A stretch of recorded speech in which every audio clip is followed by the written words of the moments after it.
Мамлекеттик жана муниципалдык кызматкерлер мамлекеттик тилди ушул жылдан тартып орто деңгээлден төмөн эмес билүүсү керек.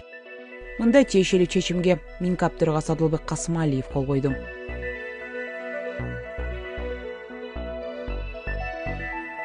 Ал эми мамлекеттик, муниципалдык менчик түрүндөгү ишканалар, мекемелер, уюмдардын кызмат адамдары, билим берүү уюмдарынын педагогикалык жана илимий кызматкерлери, саламаттык сактоо мекемелеринин медициналык кызматкерлери үчүн 2026 жылдан тартып орто деңгээлден төмөн эмес, 2028 жылдан тартып ортодон жогорку деңгээлден төмөн эмес билиши керек. Ал эми Кыргызстанда туруктуу жашаган жана Кыргызстандын жараны болуп саналган этностук азчылыктын өкүлдөрү үчүн 2026 жылдан тартып базалык деңгээлден төмөн эмес, ал эми 2028 жылдан тартып орто деңгээлден төмөн эмес билүүсү шарт.